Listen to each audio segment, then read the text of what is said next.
The earth convulsed, and in less than a breath, the map of the Indian Ocean tore itself apart. A fault line, silent for centuries, ripped open with the force of 1,000 nuclear bombs, heaving the seabed upward and hurling the ocean skyward. Entire coastlines shuddered, Sumatra lifted, villages sank, harbors warped, rivers turned backward. 20 minutes later, walls of water, black and furious, began their march. Banda Aceh vanished first, swallowed whole in a roar louder than war. Hours later, the waves struck Thailand's golden beaches, Sri Lanka's temples, India's fishing towns, and finally, like an echo from another age, slammed into the shores of Africa. 230,000 lives extinguished in a single day. Not by fire, not by war, but by the raw violence of the planet itself, rewriting geography as if with a blade pressed to parchment. Croplands salted forever, coral reefs shredded, islands shifted on their very foundations. And yet, the deeper terror was not just in the destruction, it was in the revelation. The world learned that the ground beneath their feet was no sanctuary, that the sea they trusted could rise without mercy, and that the earth, when it awakens, erases everything in silence and spray. Before the ocean rose in fury on December 26, 2004, the Indian Ocean lay in apparent stillness. It was a basin of blue expanse bordered by some of the most densely populated coastlines on Earth, home to millions who had lived by its tides for centuries. Fishing boats moved out at dawn and returned with their nets heavy by evening. Tourists walked the shores of Phuket and Khao Lak in Thailand, Sri Lanka's Gal and Trincomalee, the Maldives' coral atolls, and the wide beaches of Tamil Nadu in India. Markets buzzed with the exchange of tuna, anchovy, and shrimp. Families built their houses on the very edge of the waterline, confident in a sea that had sustained generations. The Indian Ocean was not merely geography, it was livelihood, sustenance, trade, and memory. Yet beneath its calm surface, tectonic plates carried a history far older and more violent than any living witness could recall. The Indian Ocean sits upon one of the most volatile stretches of the Earth's crust, where the Indian Plate grinds against the Burma microplate, itself part of the vast Eurasian Plate. Along the Sunda Trench, a gash running some 3,200 kilometers from Myanmar past Sumatra toward Java, the floor of the ocean is pulled beneath the edge of another plate in a process known as subduction. This descent builds unimaginable tension as the descending plate sticks against the overriding crust, bending it upward until, suddenly, the strain releases. Earthquakes of terrifying magnitude have long erupted here, though their cycles span centuries, their memories fading from communities until only myths remain. The trench had already written its signature across history. In 1883, the eruption of Krakatoa sent shockwaves and tsunamis racing across the same waters, killing over 36,000 people. In 1941, an earthquake near the Andaman Islands triggered tsunamis that swept parts of India and Sri Lanka. Yet compared to the Pacific, ringed with its notorious Ring of Fire, the Indian Ocean seemed quieter, less menacing, its tsunamis fewer and largely absent from living memory. By 2004, there was no comprehensive tsunami warning system in the Indian Ocean. The Pacific, scarred by repeated disasters, had invested in seismographs, ocean buoys, and coordinated alarms. But across South and Southeast Asia, the belief held that these waters were calmer, safer, their rage less frequent.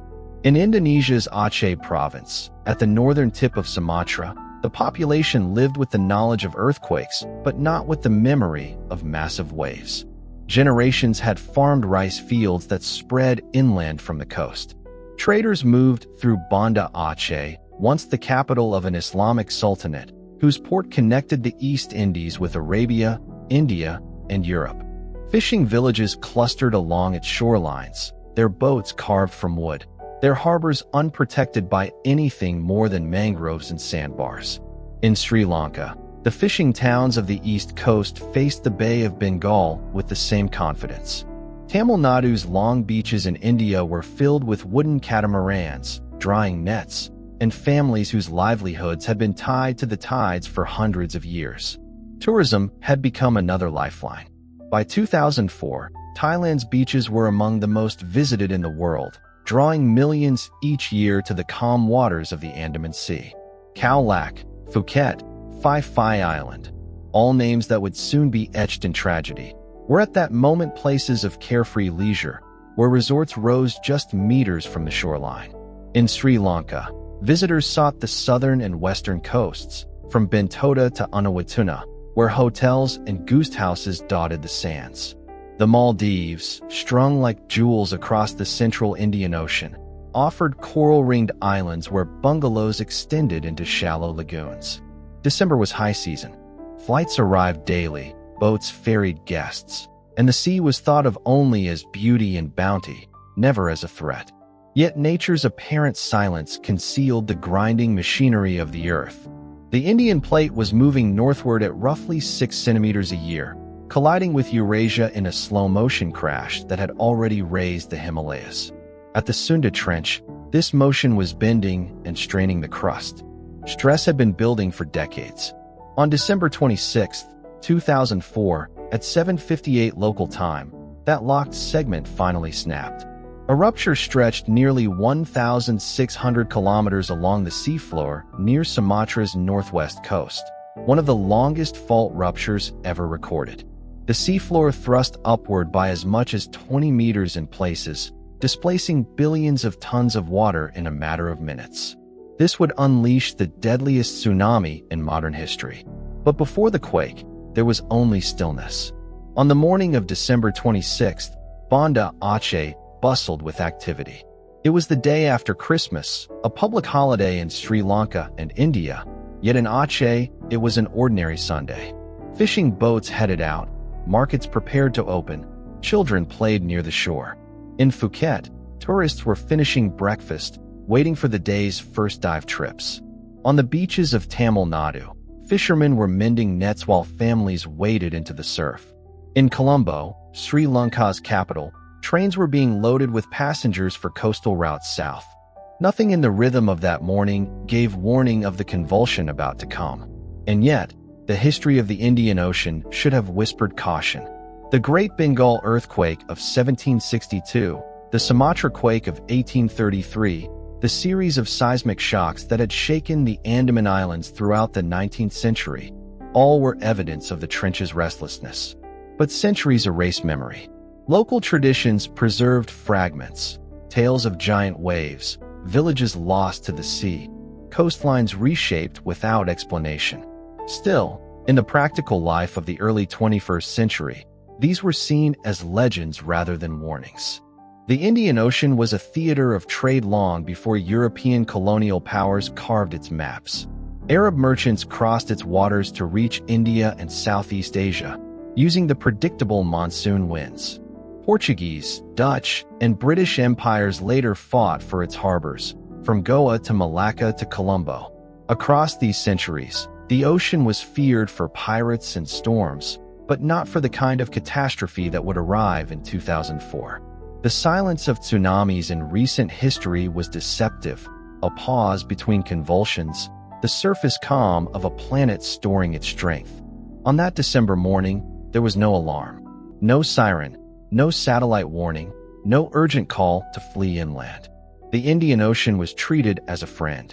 Villages stood at the edge of the tide, resorts looked outward at calm horizons, and rail lines clung to the coast. The ocean's surface betrayed nothing of the forces locked beneath. The calm was real, and it was absolute. But it was the calm of a world balanced on the edge of rupture, a silence stretched across centuries, a silence about to break with a violence so vast that it would redraw coastlines, erase cities, and remind humanity of the true scale of the Earth's power. At 7:58 local time on December 26, 2004, the floor of the Indian Ocean tore itself open. Off the western coast of northern Sumatra, where the Indo-Australian plate pushes relentlessly beneath the Burma microplate, centuries of locked pressure reached their breaking point. In one of the longest fault ruptures in recorded history, Nearly 1,600 kilometers of seabed shifted in a matter of minutes. Rock layers that had been pressed together for generations suddenly lurched upward by as much as 20 meters in places, forcing billions of tons of seawater to lift and heave. The rupture's violence released energy equivalent to more than 20,000 Hiroshima atomic bombs. Seismographs around the world captured the shock instantly. The Earth's crust rang like a struck bell, and the tremor was so immense that it slightly altered the planet's rotation and shifted the axis of the Earth by centimeters. In Banda Aceh, just 150 kilometers from the epicenter, the ground convulsed with catastrophic force. Buildings cracked and collapsed in seconds. Roads split open, houses crumbled, and terrified residents staggered through the shaking that lasted for nearly 10 minutes, an eternity by seismic standards.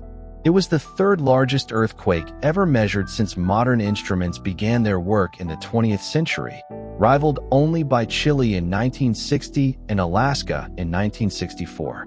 Unlike those events, however, this rupture did not occur beneath uninhabited stretches of wilderness, but in the heart of one of the world's most populated regions, where entire cities clung to the fragile edges of coastlines.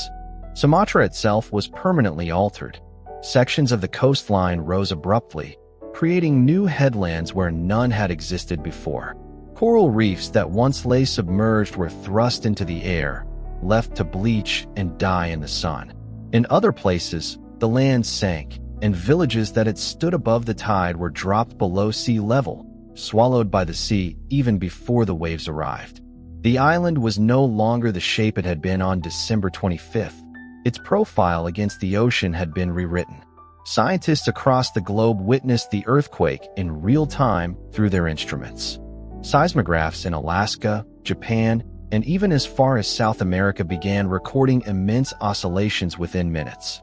The U.S. Geological Survey initially estimated the quake at magnitude 8.0, but as the data poured in, recalibrations raised it again and again until it reached a staggering 9.1 to 9.3. Few numbers in seismology are more frightening, because each step up the magnitude scale represents an exponential increase in energy released. What had occurred off Sumatra was not an ordinary rupture. It was a planetary scale shift. The aftershocks followed relentlessly.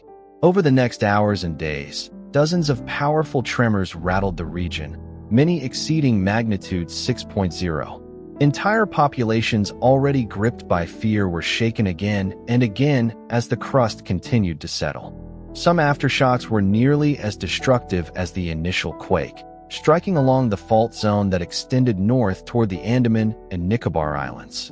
For the scientists monitoring the event, the pattern confirmed what they already suspected. The rupture was one of the longest ever observed, its reach stretching over an expanse of ocean floor larger than many nations. For those living nearest to the epicenter, the earthquake itself was catastrophe enough. In Banda Aceh, mosques, schools, and hospitals collapsed. Bridges cracked and fell. People were crushed beneath their homes or buried under walls of rubble. Panic spread as the shaking went on without relief, shattering the sense of time. Eyewitnesses later described the ground as rolling in waves, like a sea turned solid. In coastal towns across northern Sumatra, people ran from their houses in terror, congregating in open spaces, unaware that the shaking had set in motion something far deadlier than falling buildings. The mechanics of what had happened beneath the seafloor were both simple and terrifying. The Indian plate, moving northward at several centimeters per year, had been pushing beneath the Burma plate for centuries. Normally, parts of this boundary slide past each other with small tremors, releasing stress in increments. But in this section, the plates had locked. Decades of motion were stored as strain in the rock, bending and distorting the crust. On that December morning, the friction gave way. A rupture began near Sumatra's northwest coast and tore northward at incredible speed, unzipping the seafloor like a seam. As the overriding plate rebounded, the seabed lifted, thrusting the entire column of ocean water above it upward in a single, violent motion. This vertical displacement, not the shaking itself, was the true seed of disaster. The scale of water displaced was almost beyond comprehension. Imagine billions of tons of seawater forced upward in minutes, spreading outward as gravity demanded equilibrium. The waves that radiated from this upheaval were not surface ripples, but massive pulses of energy racing across the ocean at jetliner speed, invisible in deep water, yet unstoppable. But at the moment of the rupture, this consequence was still unknown to those on shore. They only knew that the earth had shaken more violently than anyone could recall, and many believed the ordeal was over. Yet the earthquake's raw statistics told another story. Its rupture zone stretched longer than the distance from New York to Miami. Its duration, nearly 10 minutes, was unmatched by most modern quakes, which usually end in less than a minute. Its force was so immense that geophysicists later calculated it shortened the length of Earth's day by microseconds and caused oscillations detectable in the planet's shape. This was not a local event. It was a planetary one, a reminder that the ground beneath human civilization is never still. As seismologists in Tokyo, Pasadena, and Canberra examined their instruments, they understood instantly that this was a historic event. The Pacific Tsunami Warning Center in Hawaii detected the quake and issued bulletins, but its mandate was limited to the Pacific Basin. No system existed in the Indian Ocean to relay warnings to affected nations. While the data screamed of danger, the infrastructure to act on it did not exist. Time slipped away as the waves gathered strength offshore. In the hours that followed, every coastal society bordering the Indian Ocean would face the consequences of those 10 minutes beneath the sea. But in that initial moment, as the earth buckled and the seabed shifted, the Indian Ocean had already been transformed. The rupture scar lay hidden under thousands of meters of water, but its reach was expanding outward with the speed of an aircraft. Across Sumatra, Sri Lanka, India, Thailand, and beyond, the stage was set for devastation unparalleled in living memory, and it had begun with the violent shudder of Earth's own anatomy tearing apart. At 8:19 local time, less than 20 minutes after the seafloor tore itself apart off the coast of Sumatra, the first waves struck Banda Aceh. They did not arrive as a single towering wall, but as a series of surges, each one higher, faster, and more devastating than the last.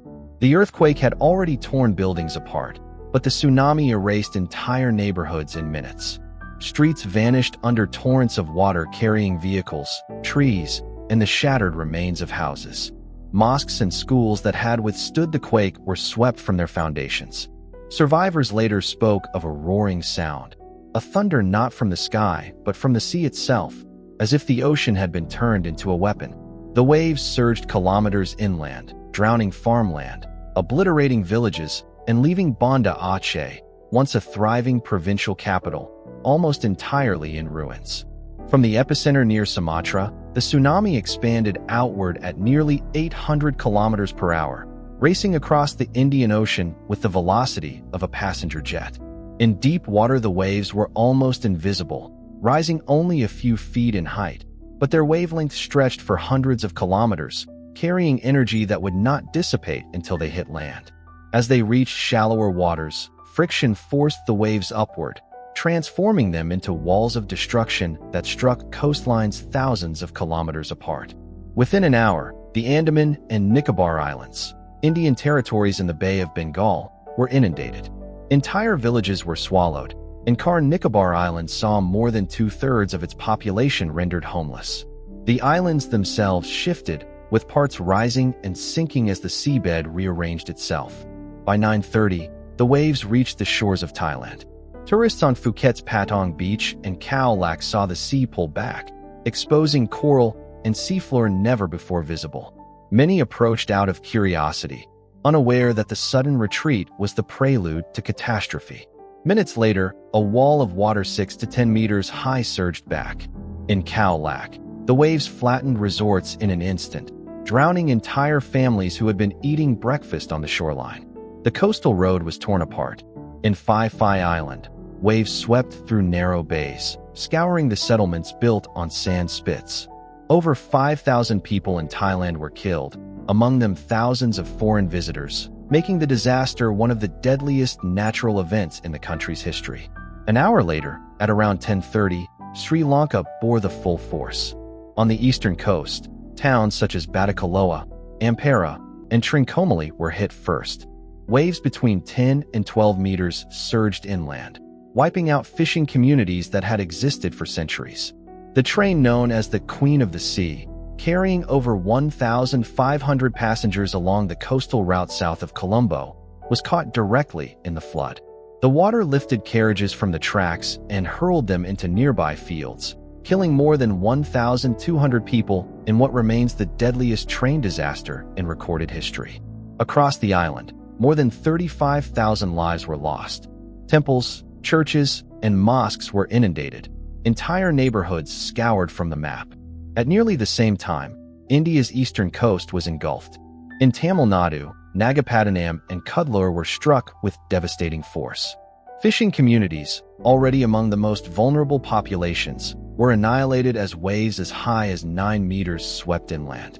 More than 10,000 people died in India, the majority in Tamil Nadu, Andhra Pradesh, and the Andaman and Nicobar Islands. The city of Chennai, one of India's largest urban centers, saw its beaches transformed into disaster zones, with debris and bodies scattered across areas that hours earlier had been filled with morning walkers and fishermen. The tsunami continued westward, crossing the breadth of the Indian Ocean. By midday, nearly 4 hours after the initial quake, the Maldives was hit. Waves surged over the low-lying coral atolls, some of which rose barely 1.5 meters above sea level. Nearly one-third of the capital, Malé, was flooded. Though the country's death toll was lower compared to Indonesia or Sri Lanka, the impact was catastrophic. Infrastructure destroyed, freshwater supplies contaminated by seawater, and nearly a tenth of the population displaced. Even after traveling thousands of kilometers, the tsunami's energy remained undiminished. At around 12:30 local time, over 5 hours after the quake, the waves reached the coast of East Africa. Somalia, Kenya, and Tanzania, all more than 4,500 kilometers from Sumatra, were struck. In Somalia alone, nearly 300 people were killed as waves surged up to 4.5 meters high, destroying coastal villages that had no warning and no memory of such an event. In Kenya and Tanzania, fishing boats were lost and coastal communities were torn apart, shocked by a disaster originating an ocean away. In total, the tsunami affected 14 countries bordering the Indian Ocean, its reach extending over 5,000 kilometers, an almost incomprehensible scale for a single natural event. Eyewitness accounts from every shoreline carried the same themes: confusion, terror, and the unimaginable power of water. Survivors in Banda Aceh spoke of the ground still shaking when they saw the first surge appear at the horizon, a dark line rushing toward them faster than they could flee. In Thailand, some recalled seeing elephants, trained for tourism, running inland before the waves arrived, a movement that in hindsight seemed like a warning missed by humans. In Sri Lanka, children playing on beaches saw the sea retreat hundreds of meters, revealing fish flopping on bare sand. Many ran forward, only to be overtaken by the returning wall of water. In India, fishermen's wives waited on shore for husbands who had gone to sea and never returned. Their boats dashed against the land or pulled into the depths. In Somalia, survivors described the waves as monsters arriving without explanation, long after the earthquake had ceased to be news. The human toll was staggering. More than 230,000 people killed, over 1.7 million displaced, entire communities erased in minutes. Yet the scale of destruction was matched only by the geographical reach. Never before in recorded history had a single natural event struck so many nations across such vast distances in so short a span of time. The Indian Ocean, which had been seen as a basin of trade, livelihood, and tourism, had transformed into a corridor of death stretching from Sumatra to Africa. The tsunami's advance was both swift and inexorable, a demonstration of the raw mechanics of the earth turned against human settlement. Each coastline struck was a reminder that what began in 10 minutes of tectonic rupture beneath the sea could unfold across half the globe in a matter of hours, leaving devastation that no nation, rich or poor, was prepared to withstand. The earthquake of December 26, 2004, did more than unleash waves. It rewrote the very map of the Indian Ocean. The rupture, stretching nearly 1,600 kilometers along the Sunda megathrust, permanently altered the position of land and sea. Sumatra's northwest coast shifted westward by several meters. Some stretches of shoreline were thrust upward, rising above the tide and exposing coral reefs that had lived submerged for centuries. Other sections sank, pulling villages below sea level and drowning fields that had once yielded rice and coconuts. What struck first as a human catastrophe was also, simultaneously, a geological event of staggering proportions. Satellite measurements later confirmed the magnitude of the displacement. Parts of Simulu Island, just west of Sumatra, rose by nearly 1.5 meters, exposing reefs in a sharp, white fringe visible from space. In contrast, Banda Aceh and the surrounding lowlands suffered subsidence, where the ground dropped by nearly a meter in places, turning coastal plains into permanent lagoons. What locals thought were floodwaters left by the tsunami were, in many cases, new inland seas created by the shifting of the earth itself. Villages that had once stood beside rice paddies now stood beside saltwater swamps. The Andaman and Nicobar Islands, lying further north along the rupture zone, endured similar transformations. Some islands fractured, their shorelines torn apart as the ground rose or sank unevenly. Trinket Island, once a single landmass, split into two, separated by a new channel of sea. On Car Nicobar, parts of the land subsided so drastically that coconut plantations were inundated permanently, destroying the livelihoods of communities that had depended on them for generations. Reports from local residents described how familiar landmarks, fields, paths, and coastal cliffs were suddenly gone, erased in a matter of minutes. In Sri Lanka, the reshaping was visible along hundreds of kilometers of coast. The waves themselves scoured beaches, ripping away layers of sand and exposing darker sediments beneath. At river mouths, where freshwater met the sea, the tsunami carved new channels and reshaped deltas. In some places, lagoons were enlarged. In others, they were silted up entirely. Saltwater intrusion reached far inland, poisoning rice paddies and freshwater wells. Thousands of acres of farmland were rendered useless, their soils saturated with salt that would take years to flush away. The tsunami was not only an event of sudden destruction, but of long-term ecological transformation. Thailand's coasts bore their own scars. Mangrove forests, which had buffered storms for centuries, were stripped away in hours. In Phang Nga province, vast areas of mangrove were submerged or torn out by the roots, leaving once protected villages exposed to the open sea. Coral reefs offshore were shattered by the force of the waves, their structures broken and scattered. Entire stretches of beach were redrawn overnight, with some expanding where sand was deposited and others eroded to bare rock. The tourism economy, built on the stability of coastlines, was forced to confront a reality in which the very ground on which hotels had stood no longer existed in the same form. The Maldives, though spared the massive death toll of Indonesia and Sri Lanka, saw its geography transformed by the waves. The atolls, barely rising above sea level, were flooded across vast stretches. New sandbanks appeared, while others disappeared entirely. Seawater poured into freshwater lenses beneath the islands, contaminating supplies and forcing entire communities to rely on imported water for survival. On some islands, shorelines retreated by tens of meters, shrinking land that was already fragile and scarce.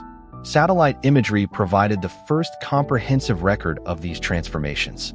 NASA and the European Space Agency released before and after images that revealed the scale of change. Entire sections of Aceh's coastline had vanished from the map. In Sri Lanka, newly carved inlets were visible where no rivers had flowed before. The imagery showed forests flattened, deltas reconfigured, and reefs raised above the tide line, their skeletons bleaching under the sun. For scientists, these images offered a data set unlike any other, proof of how swiftly tectonic energy could redraw geography. For survivors, they were a reminder that the places they had known no longer existed. Coral reefs across the Indian Ocean bore the brunt of the event.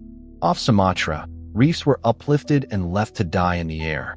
In Sri Lanka and Thailand, reefs were battered by sediment and debris, smothered under layers of sand and broken coral. These ecosystems, built over centuries, were erased in hours.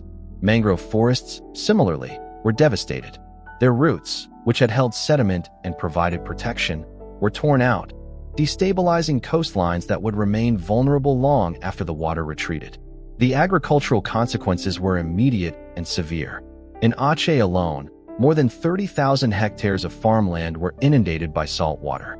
Rice paddies were coated with layers of sand and mud, while wells were contaminated by brackish intrusion. The destruction of farmland was not temporary. In many cases, it marked a permanent shift from fertile fields to saline wasteland. Coconut plantations in India and Sri Lanka, some centuries old, were killed outright by salt water, their roots rotting within months. Fishing harbors, once the heart of coastal economies, were silted up or destroyed, their channels unrecognizable. The sheer scale of coastal erosion and deposition was without precedent in modern times. Beaches in Sri Lanka retreated by up to 50 meters in some locations. In Thailand, stretches of shoreline that had once been sandy arcs were replaced with rocky scarps. In Aceh, vast deposits of debris and sediment extended the shoreline in places, creating new landforms that buried roads and villages. What had been a gradual process over centuries of tides was compressed into a single day of chaos. Even the shape of the earth itself was altered. GPS stations detected permanent shifts in the position of landmasses. The entire island of Sumatra moved several meters to the southwest. The redistribution of mass in the Indian Ocean slightly altered the planet's rotation, shortening the length of the day by fractions of a second. Such changes were imperceptible to daily life, but carried immense significance for geophysicists, proof that the quake had reshaped not only coastlines, but the planet itself. Everywhere the waves had struck, the landscape bore witness to the violence. Houses destroyed could be rebuilt, but the contours of the land itself were different, unrecognizable to those who had lived there for generations.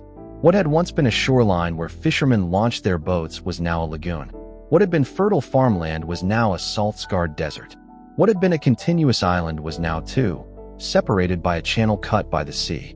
The tsunami was not only a disaster of human loss, but a revelation of the Earth's raw power to transform geography in an instant. By the end of December 26, 2004, the Indian Ocean had claimed more than 230,000 lives across 14 nations, with millions more displaced in an instant. The toll was staggering not only in number, but in the speed at which entire communities were erased. Banda Aceh, at the northern tip of Sumatra, became the epicenter of loss. In a city of nearly 260,000, entire neighborhoods disappeared beneath the waves. Mothers searched for children who had been swept from their arms. Families were torn apart in seconds, and the capital of Aceh province was reduced to ruins. Indonesia bore the heaviest weight of all, more than 167,000 people dead or missing, the majority in Aceh alone. Across the water, Sri Lanka faced devastation on a scale not seen in its modern history. Over 35,000 lives were lost. The Queen of the Sea train, carrying more than 1,500 passengers along the southern coast near Paralia, was engulfed by the tsunami, its carriages lifted from the tracks and overturned, making it the single deadliest rail disaster in history. Villages along the eastern coast, from Batticaloa to Ampera, were obliterated. Survivors described how the waves struck without warning, tearing houses from their foundations and leaving nothing but fields of rubble and silence. India mourned more than 10,000 dead, most of them in Tamil Nadu and the Andaman and Nicobar Islands. Nagapattinam, a coastal district, lost entire fishing hamlets in minutes. Boats, nets, and harbors, the backbone of generational livelihoods, were annihilated. Survivors stood on shorelines staring at an ocean they had once trusted, now turned into a graveyard. On the Andaman and Nicobar Islands, where communities had lived in isolation for centuries, entire villages vanished. Indigenous groups, such as the Nicobarese, were devastated, their coconut plantations destroyed, their settlements reduced to debris scattered by the sea. Thailand's death toll exceeded 5,000, among them more than 2,000 foreign tourists. Resorts in Khao Lak and Phi Phi Island were leveled. Families from Europe, Asia, and the Middle East were caught in the waves during their holidays, their names later appearing on international lists of the dead and missing. Survivors described seeing the sea retreat, leaving boats stranded on bare seabed before the water returned with a roar. The retreat had seemed surreal. The return was annihilation. The death toll included hotel workers, fishermen, entire coastal villages, and holidaymakers who had never imagined danger on the shores of the Andaman Sea. Far from the epicenter, the waves reached East Africa. In Somalia, more than 300 people were killed, the tsunami striking over 4,500 kilometers away from the rupture zone. The waves swept villages on the Puntland coast, destroying houses, sweeping away livestock, and catching entire communities unaware. In Kenya and Tanzania, lives were lost and fishing fleets destroyed. The reach of the disaster demonstrated the global scale of its violence. From Indonesia to Africa, the ocean had become a single, connected weapon. The devastation of fishing communities was almost total. Across Indonesia, India, and Sri Lanka, the sea had provided food, income, and cultural identity for centuries. Wooden boats, built by hand over generations, were splintered and carried inland like toys. Harbors were reduced to heaps of concrete and wood. Nets were torn to shreds or lost entirely. Hundreds of thousands of fishermen survived the waves only to face a future where their livelihoods no longer existed. In Aceh, coastal villages that had once depended entirely on fishing were left as wastelands. The survivors displaced into camps where boats, harbors, and families alike were absent. Cultural loss was layered atop human loss. In Sri Lanka, centuries-old temples and shrines crumbled under the force of the waves. Buddhist stupas, Hindu temples, and Catholic churches along the coast were washed away. In Indonesia's Aceh province, mosques stood amid flattened neighborhoods, some left as rare survivors of destruction, others damaged beyond repair. Graveyards, long-standing cultural markers, were torn apart, their stones scattered or submerged. In Thailand, sacred shrines and Buddhist temples near the shore were inundated, their relics lost to the sea. These losses were not only physical but spiritual, erasing places that had anchored communities for generations. The scale of death forced mass burials. In Banda Aceh, the dead overwhelmed morgues and hospitals within hours. Bulldozers dug trenches where hundreds of bodies were laid side by side. In Sri Lanka, survivors were compelled to bury family members in common graves, their identities often lost in the urgency to prevent disease. In India, coastlines became fields of mourning, where families searched for loved ones among rows of bodies covered in cloth or plastic. For countless survivors, the trauma was compounded by the absence of closure, as tens of thousands remained missing, carried out to sea, and never recovered. The collective mourning spanned nations and religions. Prayers were held in mosques, temples, churches, and community squares. In Aceh, Friday prayers in the weeks after the disaster filled surviving mosques, where imams spoke of both punishment and survival. In Sri Lanka, rituals were performed along the coast to honor the dead, blending Buddhist, Hindu, and Christian traditions in shared grief. In India, funeral pyres burned for days along the beaches of Tamil Nadu. The Maldives held national prayers as its islands confronted not only loss of life, but loss of land. Each society processed its grief within its own cultural framework, yet the scale of mourning was universal. Survivors' accounts revealed the psychological wound left behind. In Aceh, children who had once played freely on beaches were terrified to approach the water. Parents spoke of nightmares, where the roar of the wave returned night after night. In Sri Lanka, train passengers who survived the Queen of the Sea wreck recounted being trapped inside submerged carriages, surrounded by the screams of the drowning, memories that never left them. In India, mothers who had watched their children swept away described the ocean as cursed, a force no longer tied to livelihood but to betrayal. In Thailand, tourists who returned home carried stories of survival etched with guilt, unable to reconcile leisure with tragedy. The ocean, which for centuries had been both protector and provider, was recast as an enemy. Communities that had lived in harmony with tides and storms now feared the shoreline itself. The word tsunami, borrowed from Japanese and little known in the Indian Ocean before 2004, entered every language along its coasts. Schools, governments, and survivors carried the new understanding that the sea, however familiar, could turn lethal without warning. Generational memory was rewritten in a single day, passed down not as myth, but as lived experience. The human toll was measured in bodies, but the cultural shock was measured in the rupture of trust. The disaster severed ties between coastal populations and the waters they had depended on for millennia. It was not only a calamity of death and displacement. It was a recalibration of how societies understood their place beside the ocean, a reminder written in grief and saltwater that the boundary between land and sea is never fixed and never safe.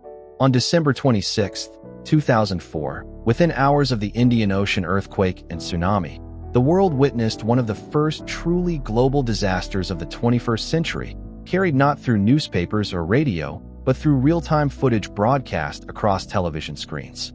Amateur video recorded in Banda Aceh, Phuket, and Sri Lanka showed walls of water sweeping across streets, pulling cars, homes, and people into violent currents. Tourists ran through resort lobbies as waves shattered glass walls. Families clung to rooftops as the sea rose. These images, transmitted instantly by satellite and shared worldwide, shocked entire populations who had never before seen a natural disaster unfold live, unfiltered, and on such an incomprehensible scale. Within days, governments, organizations, and individuals mobilized at a pace and scale without precedent.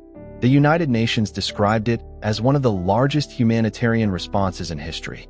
By January 2005, more than $14 billion had been pledged globally.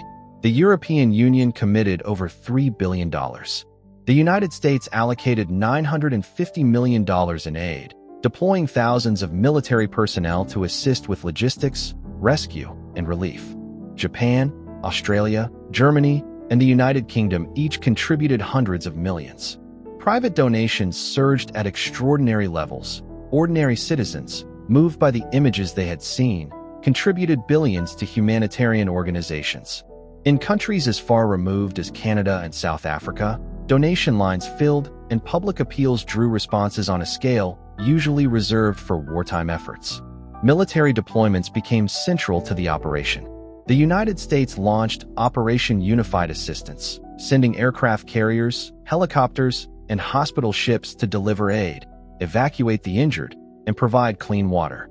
Australia deployed defense forces to Indonesia, providing medical teams and engineers to clear debris and restore infrastructure.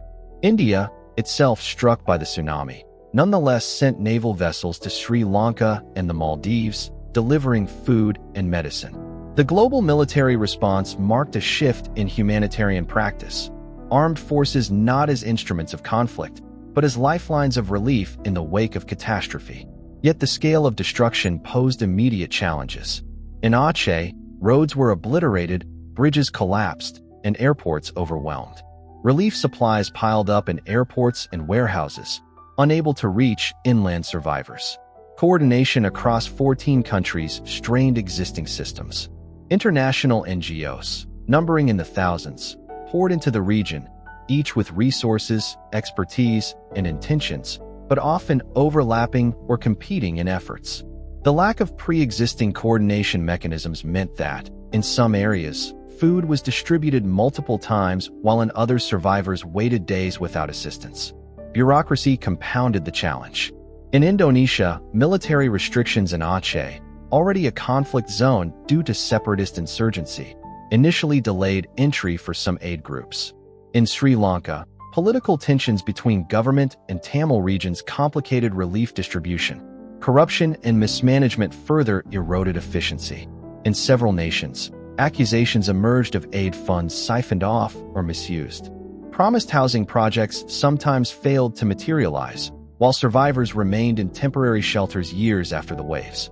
The sheer magnitude of donations created both opportunity and vulnerability, as governments and organizations struggled to ensure transparency. Yet despite these failures, the relief effort still saved countless lives, prevented epidemics, and gradually restored functioning societies. Global solidarity became one of the defining features of the disaster. In Europe, concerts, telethons, and public campaigns raised millions within days. The British public alone donated over £400 million, one of the largest civilian fundraising responses in history. Across the Muslim world, zakat, charitable giving, was directed toward Indonesian and Sri Lankan victims. Buddhist monasteries in Thailand and Sri Lanka became centers of shelter and food distribution. In India, local communities hosted survivors in schools, temples, and churches. Nations that had little geopolitical connection to the region nonetheless sent teams of doctors, engineers, and rescue workers. The collective humanitarian impulse transcended political borders, religions, and languages, demonstrating the scale of shared human response in an interconnected world. The disaster also reshaped humanitarian awareness. The sight of entire villages erased, the death toll of over 230,000, and the displacement of millions forced the global community to confront vulnerability in coastal regions worldwide. For the first time, tsunami became a household word across continents outside the Pacific. Governments pushed for the creation of the Indian Ocean Tsunami Warning System, which was established in 2006 under UNESCO, filling a gap that had cost countless lives in 2004. Aid organizations recognized the need for stronger coordination and accountability, leading to new standards in international disaster response. The tsunami became a turning point, signaling that no disaster, however distant, would remain isolated in an era of instantaneous communication and global mobilization. Amid tragedy, stories of resilience and rebuilding emerged. In Aceh, where entire fishing communities had been erased, survivors rebuilt homes on higher ground, often with international support. Schools reopened in temporary shelters, with teachers improvising lessons despite trauma. In Sri Lanka, children returned to makeshift classrooms within weeks, their presence a sign of determination to preserve normalcy. In Thailand, hotel workers and fishermen joined together to reconstruct both livelihoods and communities, demonstrating how local effort aligned with international aid. In India, survivors of Nagapattinam rebuilt fishing fleets, often with boats provided through cooperative international donations. For many survivors, resilience meant redefining their relationship with the sea. In Aceh, fishermen who once feared returning to the water eventually resumed their trade, recognizing both its danger and its necessity. In Sri Lanka, community rituals helped to heal the psychological rift between coastal populations and the ocean. In Thailand, memorials were built along beaches, honoring both local lives lost and foreign visitors who had perished. In Somalia, where aid arrived more slowly, communities leaned on local solidarity, rebuilding with the limited resources at hand. Each region's story of recovery revealed not only the destruction wrought, but the persistence of human societies to endure. The 2004 tsunami was a catastrophe measured not only in loss, but in the scale of global reaction it produced. For the first time in modern history, an event of such immense human tragedy was witnessed by the entire world at once, and the world responded with an equally immense wave of solidarity. From the images transmitted on television screens to the billions of dollars in pledges, from the helicopters landing in isolated villages to the communities that rebuilt with their own hands, the disaster left an imprint that extended beyond the coasts it struck. It became both a lesson in vulnerability and an unprecedented demonstration of shared humanity in the face of overwhelming loss. On December 26, 2004, the disaster in the Indian Ocean unfolded not in silence, but under the gaze of millions who witnessed it almost as it happened. Footage captured by tourists and survivors circulated globally within hours, broadcast on television networks, and replayed endlessly. A wave rising over palm trees in Phuket, cars pulled into torrents in Sri Lanka, entire neighborhoods of Banda Aceh erased, all of it transmitted with raw immediacy. It was one of the first catastrophes of the 21st century in which the scale of human loss was made visible to the entire world in real time, leaving no distance between those who suffered and those who watched. The shock was universal, and it demanded action on a scale that humanitarian history had never seen before. Within days, a response of unprecedented magnitude surged across continents. Governments mobilized billions, aid organizations activated their global networks, and ordinary people poured money into relief funds. By early January 2005, international pledges had reached over $14 billion. The United States pledged $950 million, sending military assets to support relief operations. The European Union committed more than $3 billion. Japan announced $500 million, followed closely by Germany, the United Kingdom, and Australia with hundreds of millions more. Private donations reached extraordinary levels. In Britain, a televised appeal raised more than £100 million in a single week. In the United States, the American Red Cross reported receiving more than $1.2 billion in donations, the largest in its history at the time. Never before had a natural disaster triggered such an immediate outpouring of resources from every corner of the globe. Relief arrived not only in money, but in the form of unprecedented military deployments. The United States initiated Operation Unified Assistance, mobilizing more than 12,000 military personnel, the aircraft carrier USS Abraham Lincoln, and a fleet of helicopters and hospital ships. They brought clean water, medical supplies, and airlifted stranded survivors from devastated villages in Aceh. Australia sent military engineers and medical teams into northern Sumatra.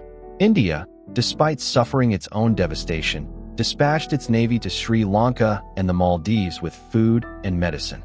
Singapore contributed helicopters for transport missions. Even nations far from the Indian Ocean, such as Germany and Switzerland, dispatched specialized rescue teams. This mobilization signaled a shift in the role of armed forces. No longer confined to combat, they became a central instrument of global humanitarian relief. But coordination across 14 affected countries posed immense challenges. In Aceh, the epicenter of destruction, roads had been swept away, bridges collapsed, and communication systems disabled.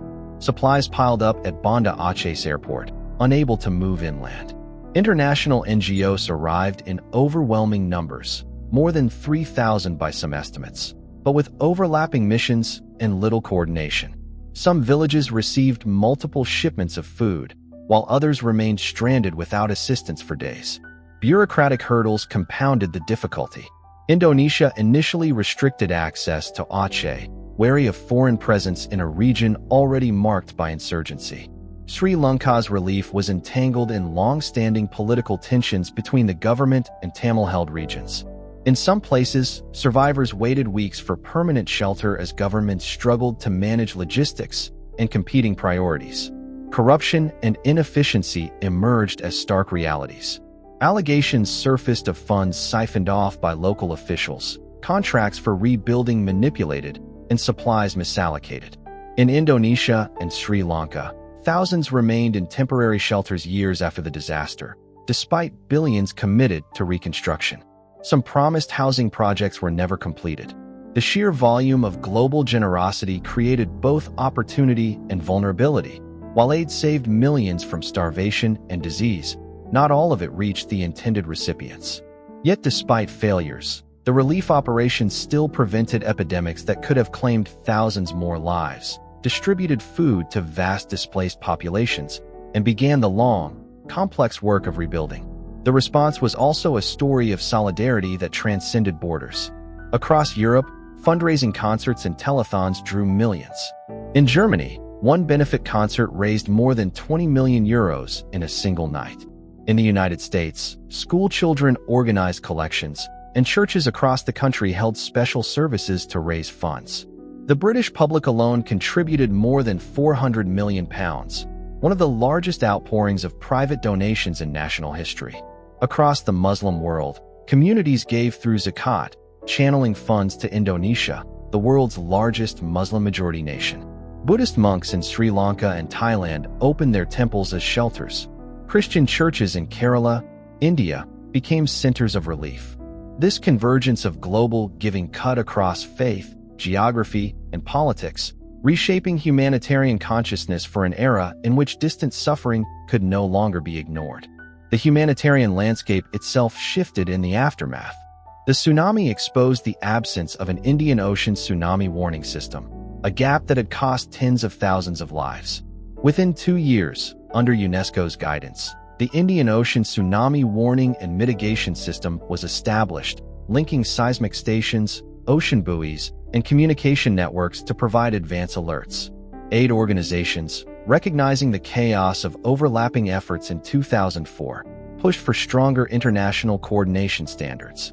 The Sphere Project, and other humanitarian frameworks gained traction as NGOs sought to ensure accountability and effectiveness. Governments and relief agencies came to see disaster preparedness as an essential global responsibility, not a regional concern. Amid the vast machinery of aid, resilience took form in local stories of survival and rebuilding. In Aceh, where entire fishing fleets had been destroyed, survivors began constructing new boats, many funded by international donations. Women organized cooperatives to sustain livelihoods when traditional systems had collapsed. In Sri Lanka, makeshift schools emerged within weeks, with teachers using tents and chalkboards salvaged from the ruins. In Thailand, communities rebuilt both homes and the tourist infrastructure on which their economies depended, balancing grief with determination to recover. In India's Nagapattinam district, survivors returned to the sea despite fear, driven by the necessity of fishing as their only livelihood. In the Maldives, where islands had been submerged, communities resettled on higher ground, confronting the fragility of their archipelago. The tsunami was not only a natural disaster, but a test of global humanitarian will. It revealed the vulnerabilities of societies unprepared for such scale, the inadequacies of systems meant to deliver relief, and the persistence of corruption in moments of crisis. Yet it also revealed something else, a recognition that suffering in one part of the world could compel response from the rest. The footage broadcast in those final days of 2004 forced nations and individuals alike to confront the immediacy of human vulnerability. In its wake came an unprecedented mobilization of aid, a restructuring of humanitarian awareness, and countless acts of resilience that ensured survival against immeasurable loss. When the Indian Ocean shook on December 26, 2004, and the sea rose to erase entire coastlines, one of the most haunting realizations in the aftermath was not only the enormity of the destruction, but the silence that preceded it. In the Pacific, a tsunami warning system had existed since 1949, created after decades of seismic activity and the devastating 1946 tsunami in Hawaii. It linked a network of seismic stations, ocean buoys, and communication channels, allowing alerts to ripple across borders within minutes. But in the Indian Ocean, an expanse bordered by some of the world's most densely populated coasts, there was nothing comparable. Warnings never came. No sirens wailed. No alerts moved from satellites to radios. Families walked to beaches, puzzled by the receding tide, not knowing it was a sign of death approaching. The absence of a system condemned tens of thousands to perish who might otherwise have escaped. The reasons lay in history and politics. Until 2004, the Indian Ocean was not viewed as a high-risk basin for tsunamis, at least not in the minds of governments. Catastrophic quakes had occurred, most notably in 1883 when Krakatoa erupted and generated waves more than 30 meters high, killing over 36,000 people across Java and Sumatra, but memories had faded into history books. Scientists knew the Sunda Trench was tectonically active, yet funding for regional warning systems never materialized. Unlike the Pacific, where the United States, Japan, and Chile faced constant seismic threats and invested heavily in preparedness, the Indian Ocean's vulnerability remained underestimated. Economic priorities lay elsewhere: development, trade, rebuilding after conflicts. Warnings were considered an unlikely necessity, a cost reserved for wealthier nations. When the fault line off Sumatra ruptured on that December morning, exposing this neglect, the consequences were irreversible. What followed was one of the most rapid transformations in disaster preparedness the modern world had seen. In January 2005, just weeks after the waves receded, 168 governments gathered in Kobe, Japan, for the United Nations World Conference on Disaster Reduction. The urgency was unmistakable. The Indian Ocean had to be wired into a system of warning, monitoring, and rapid communication. Under UNESCO's Intergovernmental Oceanographic Commission, work began immediately on building the Indian Ocean Tsunami Warning and Mitigation System. By mid-2006, the framework was in place. Seismic stations capable of detecting undersea earthquakes were installed across Indonesia, India, Thailand, Sri Lanka, and beyond. Deep ocean assessment buoys, DART buoys, were positioned across the ocean floor, able to register changes in sea pressure, signaling a possible tsunami. satellites were tasked with transmitting alerts within minutes to regional and national centers. But building the technology was only part of the reform. The challenge was to turn scientific data into survival for coastal populations. That required education, drills, and the reshaping of public consciousness. Countries that once lacked even the vocabulary of tsunami preparedness began to print evacuation maps, install sirens, and conduct regular community training. In Thailand, where more than 8,000 people had died, warning towers were erected along the Andaman coast, their speakers programmed to sound alarms in multiple languages to serve both locals and tourists. In India's Tamil Nadu, where fishing villages had been gutted, school curricula began to include earthquake and tsunami preparedness, teaching children how to recognize the signs of danger and how to move to higher ground without hesitation. Sri Lanka introduced nationwide drills, designating tsunami shelters and escape routes with visible signage.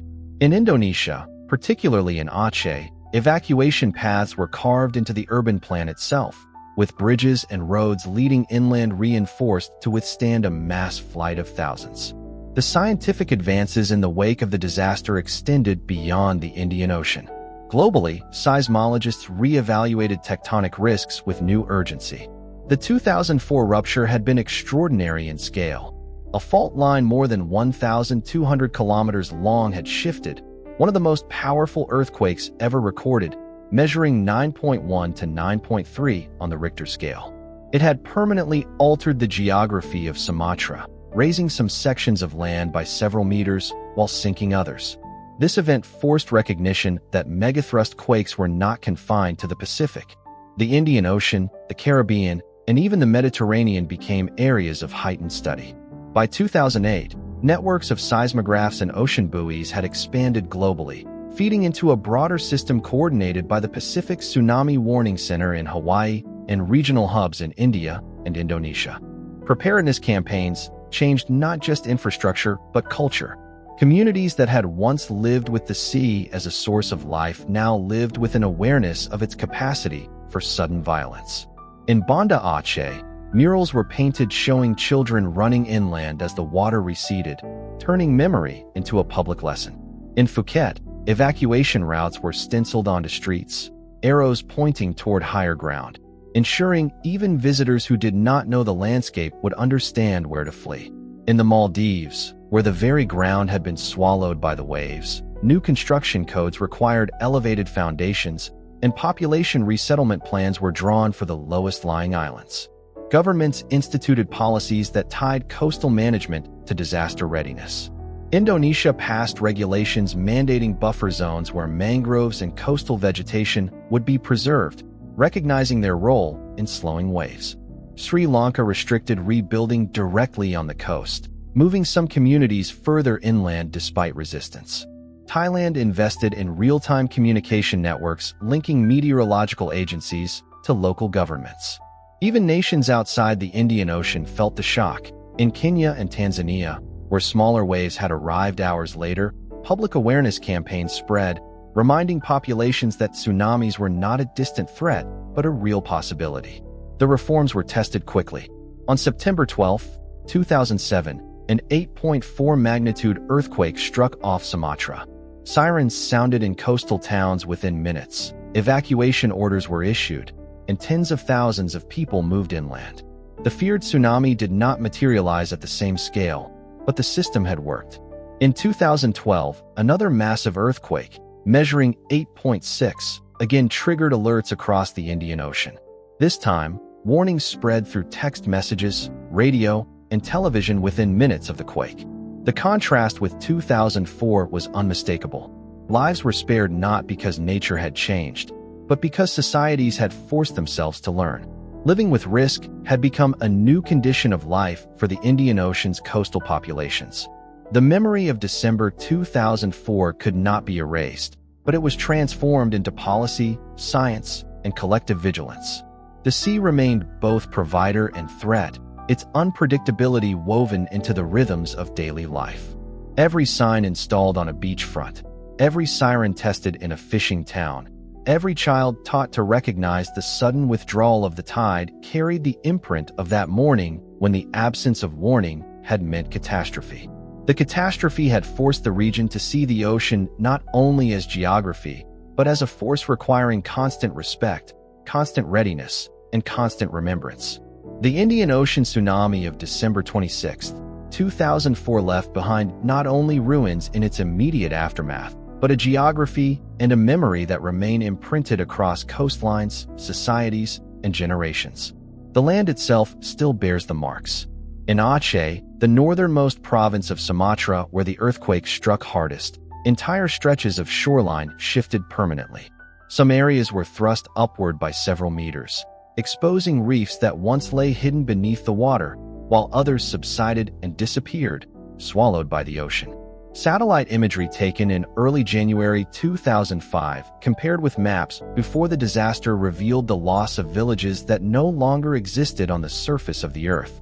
Parts of Banda Aceh, where entire neighborhoods had been carried away, never returned to their former shape. The coastline had been redrawn in hours, reshaping a geography that had been stable for centuries. On Thailand's Andaman coast, once celebrated for its fishing villages and pristine beaches, the waves gouged lagoons wider, shifted sandbars, and stripped mangrove forests bare. Khao Lak, where the tsunami struck with full force, remains a site of scarred landforms. The soil there still carries saline traces, an intrusion of the sea into the earth that altered agriculture and forced farmers to adapt to land no longer fertile as it once was. In Sri Lanka, the eastern districts around Batticaloa and Ampara were transformed by saltwater intrusion, rice paddies rendered unusable, and fishing harbors turned into graveyards of shattered boats. In the Maldives, entire islands were temporarily submerged, and some saw their coastlines cut back permanently, reshaping settlement patterns in a nation where habitable land was already scarce. The physical legacy was not a mere memory. It was carved into earth, sand, and water, visible every day to those who remained. Yet the deeper scars lay within societies themselves. More than 230,000 lives were lost across 14 countries, and the survivors carried the weight of memory that defied quantification. In Banda Aceh, countless families were broken apart, leaving children orphaned, households erased from entire neighborhoods, and names engraved only in mass graves. The collective trauma was visible in the stories of those who had lived through it. Parents who had held their children only to feel them torn away by the waves spoke in testimonies that became historical records of suffering. In Thailand, where many of the dead were tourists, the grief stretched across continents, with families in Europe, North America, and Asia receiving the bodies of loved ones repatriated weeks later, or sometimes never found at all.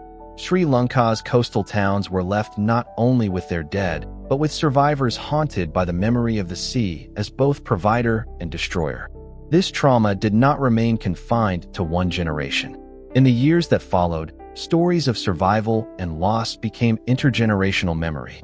Children who were too young to remember grew up in the shadow of the catastrophe, taught by parents and teachers about the day the ocean rose and took villages with it. Oral histories were recorded, not for romantic retelling, but as warnings. In Aceh, survivors spoke to students about the importance of recognizing the signs of a receding sea. In Thailand, survivors became guides for visitors, turning their pain into narratives that reminded outsiders that the beauty of the beaches concealed histories of death. Across the region, memory became not just private grief but public heritage, woven into education, art, and community identity. Monuments and cultural memorials rose in response, solidifying these stories into collective remembrance. In Banda Aceh, the Tsunami Museum, opened in 2009, became not just an exhibition hall, but an architectural embodiment of grief and resilience. Its curved walls and water-themed design were meant to echo the waves, while galleries preserved photographs, survivors' stories, and artifacts pulled from the wreckage. It stood as both a place of mourning and a reminder of preparedness. In Thailand, memorial parks were constructed in Phang Nga and Khao Lak, where sculptures, plaques, and preserved ruins honored both locals and foreign visitors lost to the waves. In Sri Lanka, shrines along the southern coast, particularly near Paralia where the train disaster claimed more than 1,200 lives, turned the site into a place of pilgrimage, where prayers for the dead continue each year on December 26th. These memorials were not only local but global. Across Europe and Scandinavia, where hundreds of citizens had perished in Thailand, memorial ceremonies became annual rituals. In Sweden, which lost 543 people, the largest number of foreign nationals killed, memorial services were integrated into national remembrance days.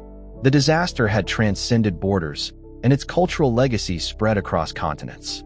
But memory also became tied to a broader reflection on the relationship between human societies and the forces of the earth. The tsunami was not just a tragedy. It was a reminder of the scale at which the planet operates, indifferent to human lives, yet capable of reshaping them in an instant. The quake that had triggered the waves released energy equivalent to more than 23,000 Hiroshima bombs, and its shock had rippled through the entire planet, shifting the Earth's axis slightly and shortening the length of the day by microseconds. The catastrophe reminded humanity that civilization rests on a fragile surface of shifting tectonic plates, where entire coastlines can vanish within hours. For those who live along the Indian Ocean today, the memory of 2004 is inseparable from the geography of risk. Coastal communities now walk past sirens and evacuation signs that did not exist before, their presence a constant acknowledgement of what happened. Annual remembrance ceremonies are held, not as distant rituals, but as living history, with survivors telling their stories in schools, temples, mosques, and community halls. Each December, the ocean becomes not only a place of livelihood but a stage for memory. The trauma remains raw, yet it has been harnessed into vigilance, into a culture that knows vulnerability firsthand. Even the rebuilt coastlines bear the tension between restoration and remembrance. New hotels in Thailand rise beside memorial stones, their guests sunbathing where mass graves were once dug. In Aceh, modern infrastructure has replaced ruined streets, but the ship that was carried inland by the waves, resting incongruously in a residential neighborhood, has been preserved as a monument. It stands as a silent witness, a physical reminder of the ocean's reach, untouched since the day it was deposited there. In Sri Lanka, fishing fleets once obliterated have been rebuilt, but harbors still contain memorial shrines, blending industry with mourning. The legacy of the tsunami is therefore layered. Physical in the landscapes forever reshaped, social in the trauma carried forward by generations, cultural in the memorials that institutionalize memory, and philosophical in the recognition that the Earth's power transcends the stability of human civilization. The waves of 2004 were not just a natural disaster. They were a historical marker, a rupture in both geography and memory. Coastlines shifted, cities rebuilt, and societies adapted, but the imprint of that day remains fixed, etched into land, into minds, into rituals, into every warning siren that sounds along the shores of the Indian Ocean. The ocean still feeds, still carries trade, still draws millions to its beaches, but beneath its surface lies the restless power that on one morning revealed itself and changed human geography forever.